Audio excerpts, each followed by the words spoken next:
You have to have a deep sense of reason and purpose, not simply because the doctor's told you to walk more or it's the trend on Instagram for the week. There has to be a much deeper reason. Why do you want to reverse aging? Why do you want to live long and well? Dr. Alka Patel is a lifestyle doctor, coach and general practitioner. She is on a mission to make us happier and healthier through lifestyle changes, compassionate lifestyle changes and wellness in the workplace. Hello again, welcome to the Live Long and Master Aging podcast. I'm Peter Bowes. This is where we explore the science and stories behind human longevity. This episode is brought to you in association with Clinique La Prairie, the award-winning spa clinic and pioneering health and wellness destination, nestled on the shores of Lake Geneva in Montreux, Switzerland. Combining preventative medicine with bespoke lifestyle and nutrition plans, Clinique La Prairie offers a holistic approach to living fuller, healthier, and longer lives. Now, we've talked several times on this podcast about aspiring to have a biological age that is less than our chronological age. There are ways to measure that now. But just knowing the numbers, how does that help us? And which lifestyle changes are the most effective in fulfilling that goal of being fitter, healthier, and hopefully happier? Dr. Alka Patel, welcome to the Live Long and Master Aging podcast. Thank you, Peter. Thank you for that lovely introduction. I'm delighted to have this conversation. You're very welcome. It's good to talk to you. Lifestyle doctor, coach and general practitioner. Just repeating that reminds me that I think most people probably still think of their doctor as someone who doesn't necessarily do those things. It's someone who treats disease. Yeah, and you're right there, aren't you? I think it's very much that concept of your GP is somebody that you go to when you're feeling sick, you land your sickness on their lap, they give you a fix and they hand back your health. And that is exactly what I experienced for the beginning of my career. And you know what, Peter, I felt really great about that. I felt like the fixer of people's health. And I had this sense of significance from that. But I very, very quickly realized that that ideation I went to medical school with, which was I want to help people, I wasn't doing that. I'd become, well, for want of a better word, a drug pusher, because that's what I'd been taught at medical school. Here's a drug, here's a quick fix, see you, 10 minutes is up. But what I realised, and I talked about this a little bit in my TEDx talk as well, was that there's this revolving door of healthcare as it stands at the moment, and not just in the UK, but very much in most Western practices around the globe as well, where no one is really getting better. No one is actually taking that sense of self-charge and self-control of their health. The people in the professional space are not actually improving health to the degree that we should be when we look at the numbers and the numbers of even disease diagnoses that are occurring, that are going up year by year. And so, it really did lead me to think about, well, what's my role in all of this? Where is this excited 18-year-old that opened those doors into medical school and was going to help people? And so I stopped what I was doing and I had a huge shift into really thinking, what is it about people's lives that means they have charge of their health? And that's what led me into the zone of lifestyle medicine, yes, but what I really describe as sort of common sense medicine, self-care medicine, how you take care of yourself. And it all comes back every single time to your lifestyle and the choices that you make about your lifestyle. And that's at least 80, 85, 90% of your health is very much about what you do on a day-to-day, dare I say, minute-to-minute basis as well. Well, let's dive into that in a little bit more detail. First of all, you've already given me a good idea of your background, how you trained to become a doctor. I guess that was, just from what you're saying, a passion from an early age for you to want to help people in terms of their health. But clearly you've gone through a transition over the past few years in terms of your attitude towards the job. And I'm just curious as to whether something happened, whether there was a turning point for you, whether there was that light bulb moment for you that made you change the way in which you do this practice in terms of medicine. Oh, you are very intuitive, aren't you, Peter? I try. Absolutely. Absolutely. You've definitely hit on something there. I think probably a couple of things. And when we all look back at our lives, there are pivotal moments. And certainly what I've recognized is that from pain is usually where you find progress, where you find passion, where you find a different direction. And my pain was probably twofold. One came from my own personal health issues, and a dive into the world of burnout, which took me a long time to accept. I was this high-flying career woman, businesswoman, GP. I had lots of accolades, over 40 letters behind my name, the family, the house, the car, all of it. And suddenly I was burnt out in a hospital bed with my organs not wanting to do what they were designed to do, with the visuals of leaving this world because it was all just, the energy my body just did not have to survive. So I had that sort of touch and go moment. And as I got through it,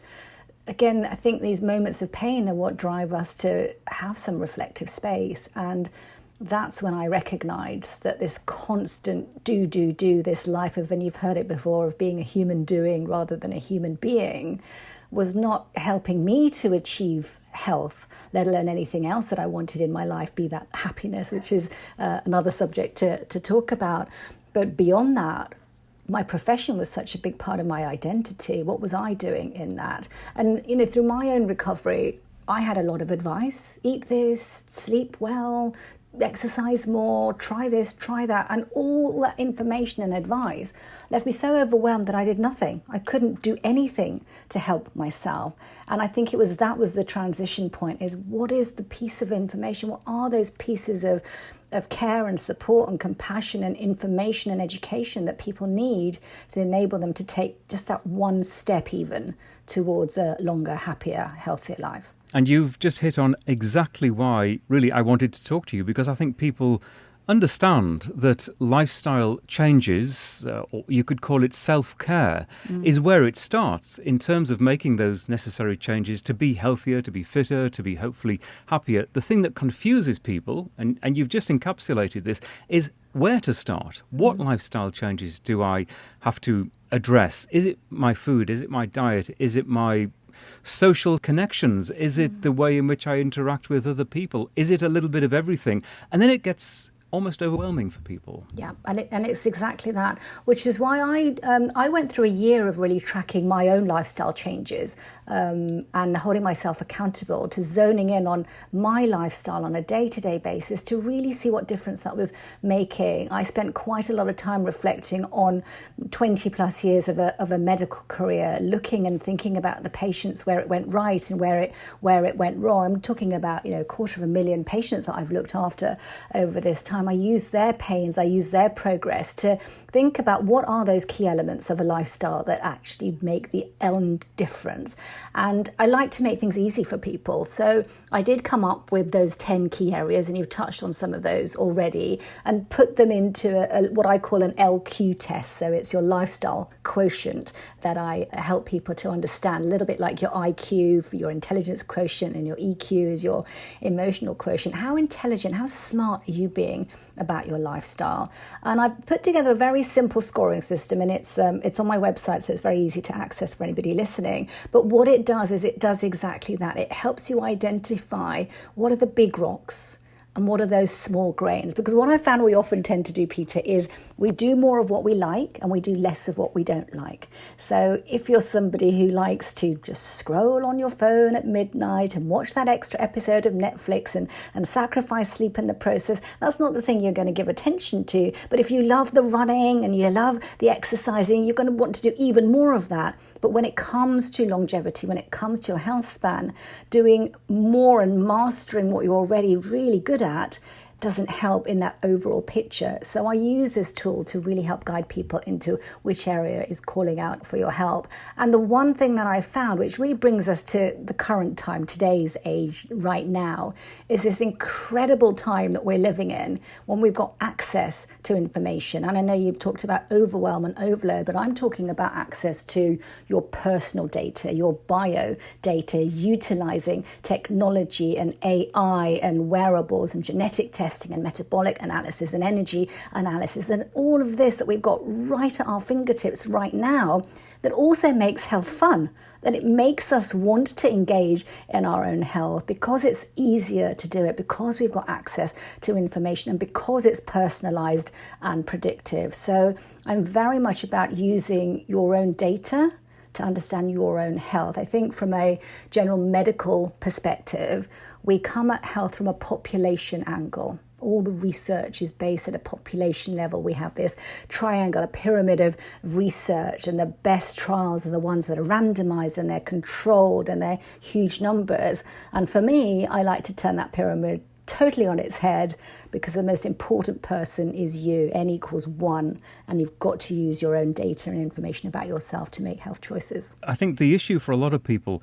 is that they just need help in reaching those goals. They might acknowledge, as you've explained, what needs to be done. The next step is actually doing them. And that is why people like you need to be part of that jigsaw to help them attain those goals, or at least reach those goals, by making interventions that are realistic and are realistic within their own lifestyles. I think so many people still have the attitude of live and let live, because they are, we've used this word already, overwhelmed by what needs to be done. So there seems to be this connection that people need with someone who can guide them, someone in your position, a coach that can show them that everything doesn't need to be done at the same time, that this is, to use that word, a journey that can be done in slow steps. Yes, absolutely. And I totally agree that journey, doing it alongside somebody who is there not to tell you what to do, because I've done this for years, Peter. Telling people what to do doesn't mean that they do it.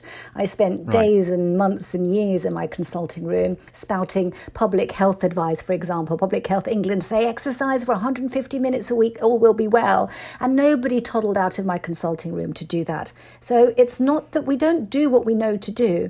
So much of medicine is common sense medicine. We know to eat well and move well and sleep well, but we still don't do it. And I think that sense of journeying alongside someone who can give you a nudge, to hold the accountability, to be your critical friend, to champion you in your journey is so important. And as you say, there are experts like me, because I wear a mixed hat. I wear a coaching hat and a consulting hat, and I think that's and a therapy hat as well. And I think the combination of that is what I've seen has made a big difference in people's lives. But I do also want to get back to the other thing that can give people the nudge, which is numbers. And this brings us back to data and information. And I truly believe that numbers give you a nudge. So when you're talking about being encouraged, being driven to do the things that you know to do, well, yet your numbers give you that nudge to move you in the right direction. I know you started off talking about biological age as well, which is a subject I love talking about. And what I've noticed with my clients, and now I measure biological age in absolutely everybody that I work along with, and no GP does this, of course, but certainly in my practice I do. And that number, it's a single number, it's your age, and the big nudge that gives people to make a change in their lifestyle is huge. So let's start using our data. Let's start using our numbers to nudge us in the right direction. It's very, very powerful. Another number that a lot of people pay attention to, if they have the appropriate technology, is the number of steps that they walk in a day. And we've talked a lot on this podcast about the simple power of walking and putting one foot in front of another for whatever it happens to be, whether it's 30 minutes, 100 minutes a day, to achieve those. I know it's an arbitrary number, those 10,000 steps a day, but the power of knowing how many steps you've achieved is huge. And I've seen so many people inspired by just getting maybe 50 extra steps in a day, or maybe almost reaching the goal and deciding to go for a walk around the house just before they go to bed to achieve that goal. It's extremely powerful, isn't it? It's incredibly powerful, and there's a huge amount of science behind it as well, which I also love. Have you come across the Hawthorne effect, or perhaps your listeners have come across the Hawthorne? No, tell me about it. So the Hawthorne effect is the effect that being watched has on you. And what we know is that being watched changes your behavior. So you've just described that in terms of the steps and why that's become so popular. But there was an experiment that was done some years ago in Nottingham University. This was on the campus. And notoriously at that time, there were a lot of bicycle thefts going on in the campus. And what the researchers did was they identified the 3 key areas on campus that the greatest number of thefts were occurring. And all they did in those areas was they put up a poster on the wall right by these key areas. And that poster was simply a pair of eyes that was looking outwards. And the caption, "We are watching you, cycle thieves." And what happened, Peter, was that the number of cycle thefts decreased dramatically by 62% in those areas. And the only intervention was being watched. And there's other experiments that also sort of extrapolate to the Hawthorne effect. So the Hawthorne effect is simply what happens to your behavior when you're being watched. And if you move this into the realm of health, what you just talked about with being watched, your numbers are watching you, your wearables are watching you. Consider the data that you're getting from your Apple Watches and your phones and your data rings now. That's watching you. And when you've got something watching you, your action changes. That's why you get up and walk a lot more. So that simple effect is powerful enough to get us to take action.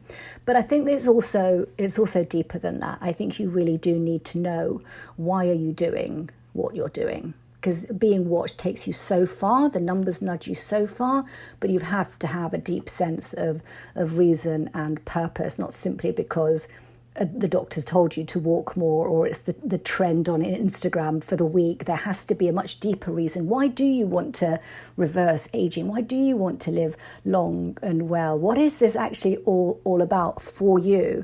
And until you get that, and I discovered this again in my, when I was running a very typical GP surgery, that I knew everything about my patients. I knew we'd built up relationships over time. I knew about their families, where they were going on holiday. But the one thing I never thought to find out about was what drives them, what's important to them. I didn't ask that question. What's important to you? What matters? And because I didn't do that, because I didn't understand their values, that motivation, that ongoing encouragement, when they've given someone a diagnosis of diabetes or post-heart attack or something so significant, and yet people still don't change their actions and their behaviors, is because I hadn't tapped into the driver, the motivator, the reason.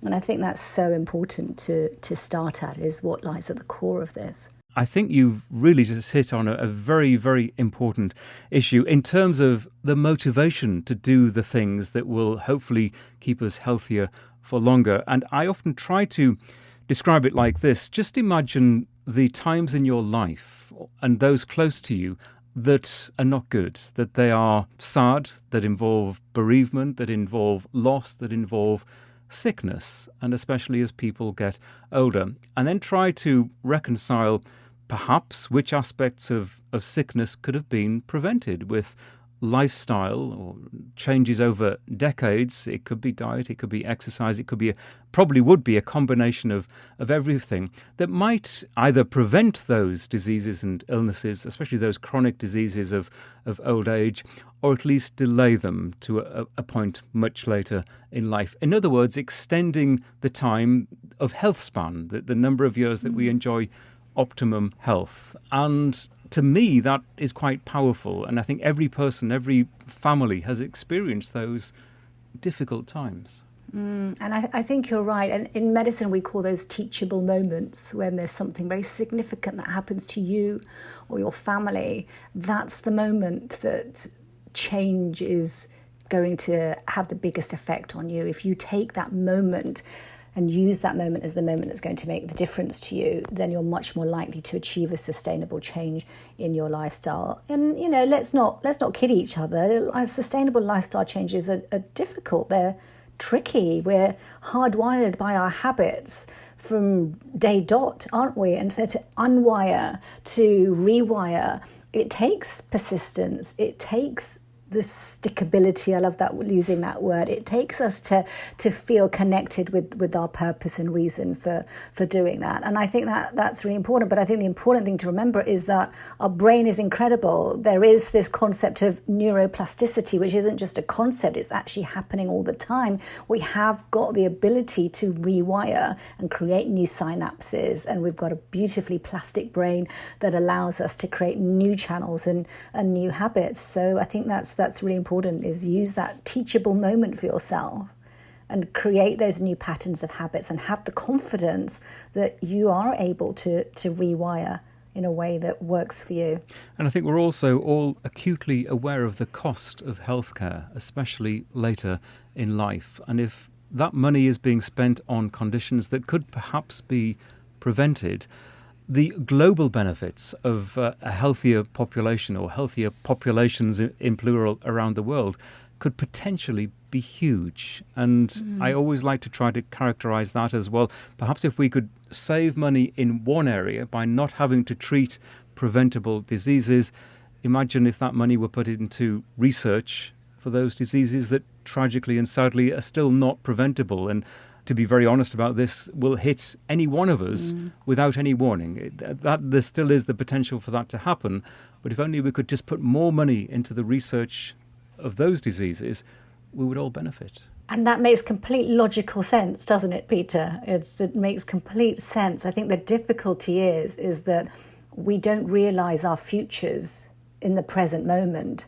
And so the imagination doesn't often take us to that place where I can prevent something, because you can't even imagine that you're going to get to that place where, oh, if only I'd taken those steps earlier. And I find sometimes talking about preventative medicine can sometimes feel like allowing a cloud to hang over you as well. So when you're talking about prevention, it's as though you've pre-doomed yourself to a hard life of disease and doom, and your life is striving to prevent that.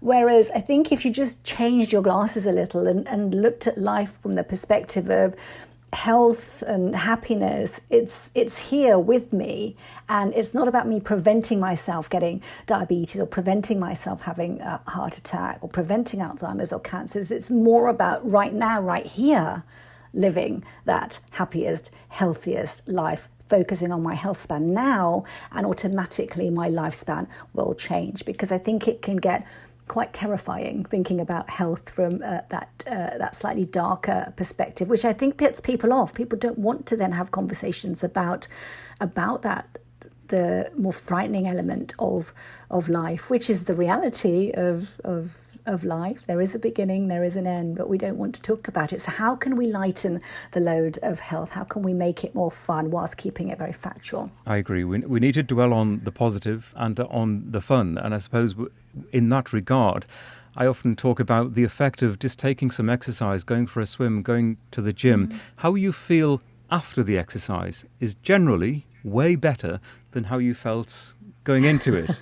People procrastinate and perhaps delay going to do these things, but then generally, personal experience, but experience of others, you feel better afterwards, don't you? And I guess that's what we need to dwell on. And I think when people understand that this comes from the dopamine effect, for example, that sense of anticipation or expectation of what something might be, and then what it actually is, when you've triggered all that dopamine, when you've triggered your adrenaline, you've reduced your cortisol from the stress, that feel good. It's so important to just take that pause and reflect on that as well. But it's reminded me of what you said earlier about the walking and the capturing the data on walking and daily steps, and that connection with devices and how you monitor. I truly believe that the device of the future is going to be glucose monitoring, and that's going to take, and in the same way as we're now, it's so easy to monitor your steps and everyone's loving doing it, what we're all going to be loving doing very soon, and not just from a preventative angle, but from a positive predictive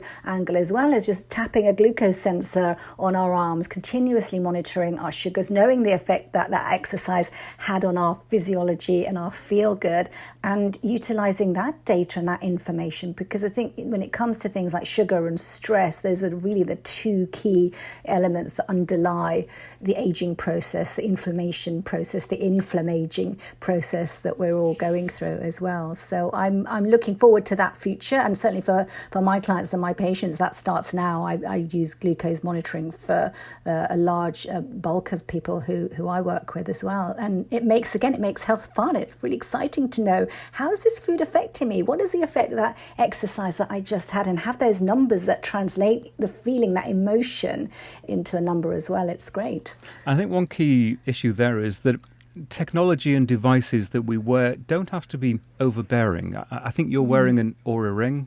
So am I. Yes, I've got a little wellness ring, yes. I enjoy it. I'm almost addicted to the data that it gives me after a night's sleep, especially if it's been a good night's sleep. I love that. Yes. But equally, I know people who can't be doing with anything attached to their bodies in terms of monitoring, people who are still necessarily interested in their health, but it isn't for everyone to have devices attached to our bodies. And in terms of continuous glucose monitoring, I'm absolutely with you. I think there's huge potential in there.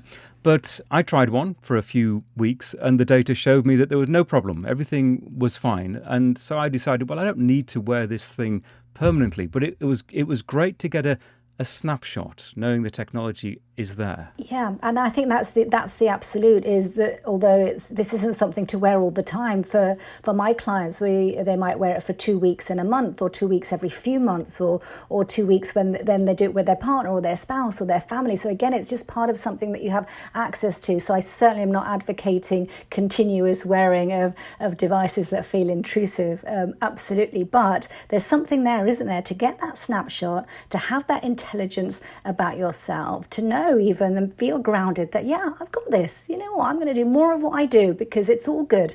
But actually, also, you may uncover something else. And often you do. There's surprises. There may be sugar lows rather than sugar highs. And there's questioning around that you can do. So I totally agree. I think this is not us being wired up to devices and walking around as though we're in cyberspace the whole time, but having that freedom to tap in and tap out of technology when it's important, simply to take the guesswork away. Because I think the other thing is the recognition that life is very busy.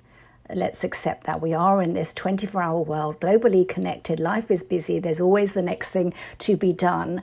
And there isn't time and space to guess. We don't want to spend our time guessing on what we could do or should do. We want to know. And tapping in, tapping out periodically gives you that information, doesn't it? And going back to the point that you made a little earlier about the benefits of being watched. You gave the example of the bikes that were being stolen. Again, some people might react negatively to that and think, well, this is kind of some sort of Big Brother society where I'm being watched. And I suppose I would frame it as, well, you're watching yourself. Yes. Clearly, we've got to be concerned about data and sharing of data and especially personal health data. But if you, and this is how I reconcile it, if I'm watching myself, I am my own control. I am my own disciplinarian. I can use the data to benefit what I do today, tomorrow, and hopefully improve my health. Yeah, and I love that. It's turn your eyes inwards. See what you don't see when you look outwards. And that's exactly it. Allow yourself to see yourself. Because again, in this busy world, we don't allow ourselves the space, the time, the pause to have that internal look at ourselves. And I don't just mean from a number capturing, data capturing technology space either, Peter.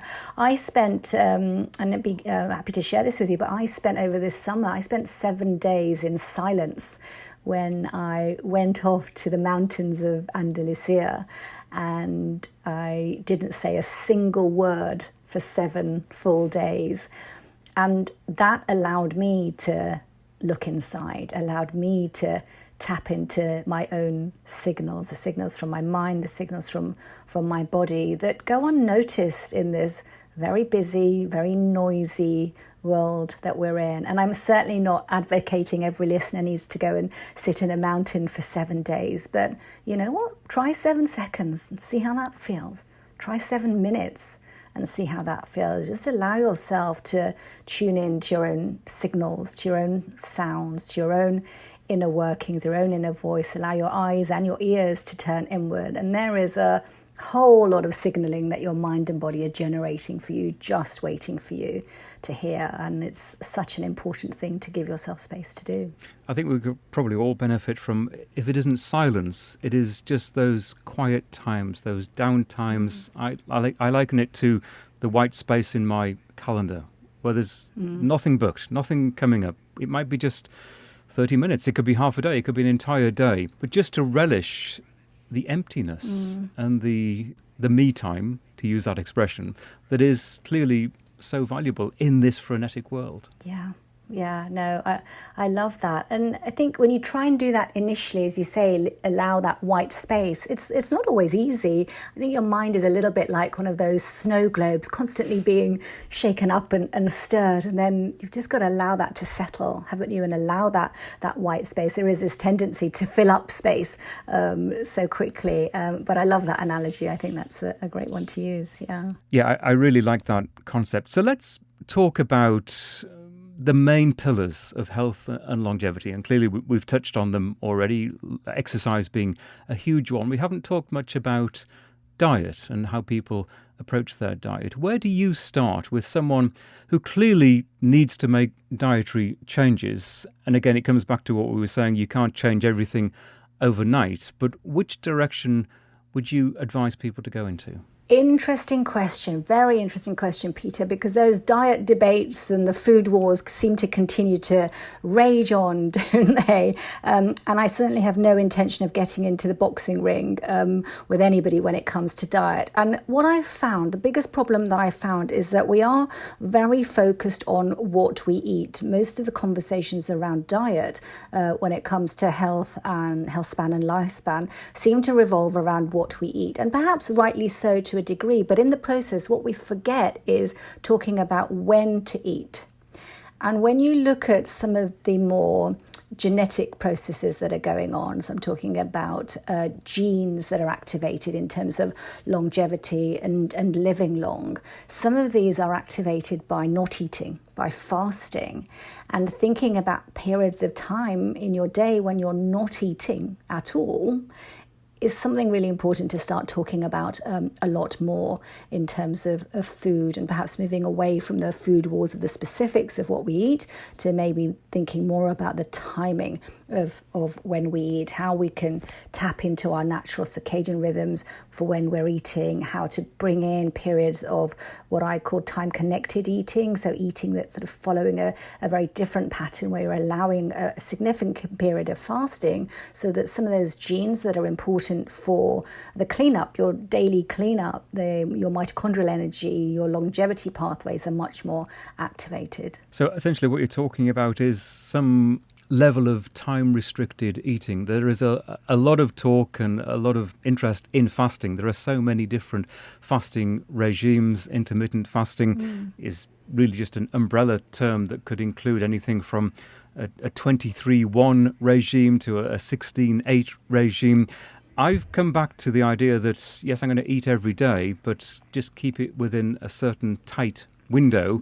For me, it's not so much a 16-8, more of maybe a 12 to 14 hour period overnight that is the fasting time, which my reading of the science seems to be the most effective and certainly the safest approach to this. You don't want to go too radical. But again, everyone is different in terms of how they respond to these different regimes. Yeah, and it partly comes back again, we're talking a little bit about numbers here, but when you're making these sorts of changes in your lifestyle, as you say, don't go all or nothing. Otherwise, you get stuck. Start with something that feels gentle. Start with, yes, extending the period when you wake up or before you go to bed when you're not eating. See how that feels comfortably. Tune into those hunger signals and those satiety signals. When you've got that feeling of hunger, ask yourself why. It's a little mnemonic that I use which says, wait, with the WH, am I hungry? Feel the signals. If it's a yes, please eat. It's your body telling you eat. If it's a no, it's I'm not actually hungry, I'm bored, or I'm lonely, or I'm angry, or I'm upset. Let's find a different way to curb that craving as well. And then, yes, if we can, just gradually reduce that, because again, when you go back to the enzymes, we know that when you're not eating, you're in a low energy state, and that family of genes you may have talked about them on your program before, the sirtuins, they get activated, and then the NAD gets activated as well, and then your DNA gets repaired. So all of this is turned on by fasting and adds to that longevity, that lifespan that you love talking about, and other genes as well. Again, I won't go into this today. I'm sure you've talked about mTOR and AMPK and how all of these are very connected. Exactly. And so I think that's the important thing, is to find out for yourself. But the reason I measured the numbers is measure it. Measure your biological age. See it reversing because you've changed the timing of when you're eating. And if it is making a difference, stick to it. If it isn't, change it a bit more. So I think, again, we don't need to guess, oh, is 12 hours good for me? Is it 16? Is it 8? Is it fast every 3 days? It's, again, have some fun with it and then get factual. Get the numbers, measure your biological age so that you're either motivated to keep doing what you're doing or you're motivated to try something different. And how much importance do you put to the number of hours that we sleep overnight? Yeah, so this is again interesting. I'm glad you raised this as well, because again, what I found is that we do talk a lot about the quantity of sleep. And what happens often in the conversations about quantity is we lose the conversations about quality. And yes, I certainly, the research all points to 8 being the magic number for the vast majority of people, 7 to 9. But again, you've got to know that for yourself. I measure chronotype. I do genetic testing again on the vast majority of my clients so that you can understand your natural genetic predisposition to the morning lark or the night owl. But when it comes to quantity, also to use your data and track the quality of your sleep. How much deep sleep are you having? How much light sleep are you having? How much dream sleep are you having? Because all of these have different functions. And so it's not just the quantity, it's what can you then do once you know that, I'm not getting much light sleep. What's the issue with that?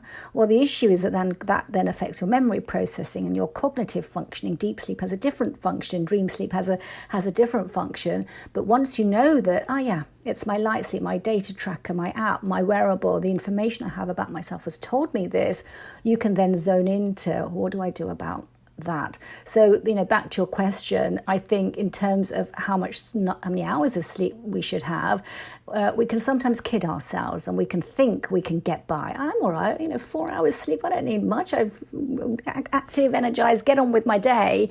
But behind the scenes, of course, your body isn't regenerating, it's not recharging, and that cumulative effect will hit you when the Alzheimer's strikes at 65 and 70. And we've seen these from some of our global leaders as well, haven't we? Those that haven't slept and have led the country, and at the end of their lives, we know how that ends. So it's, there's a telling truth in not sacrificing sleep. If there's one thing you do, please don't sacrifice sleep. Yeah, it is a challenge, isn't it, to just dispel that idea, that notion that for some reason lack of sleep or fighting against sleep or doing without sleep is to be applauded.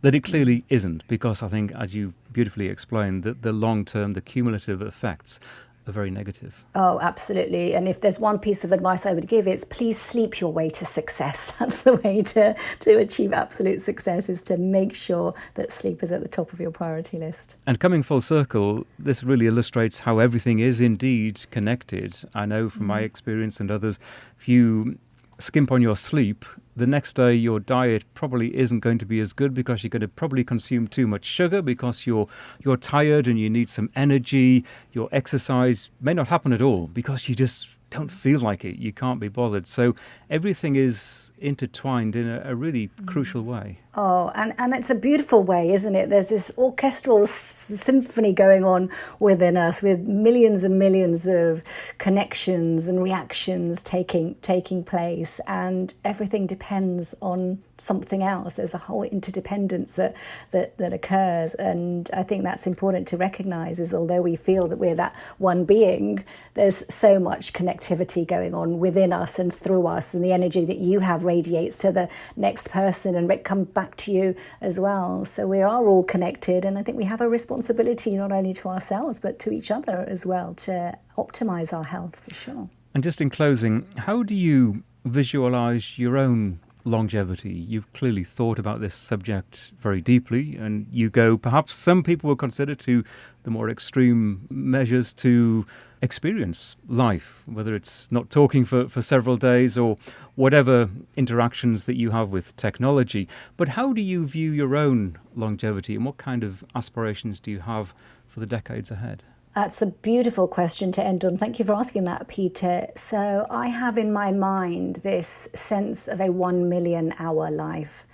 And I believe that for myself, and I believe that as the potential for every human to have the potential to live a 1 million hour life. And that's 116 years if you're doing the maths. And that's certainly within our grasp now, because there is proof of that in existence already.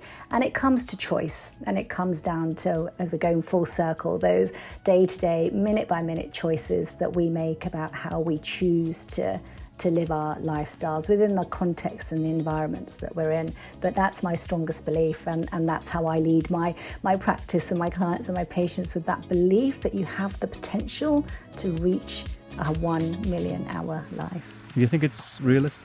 I think it's realistic because there's people on this planet that have already done that.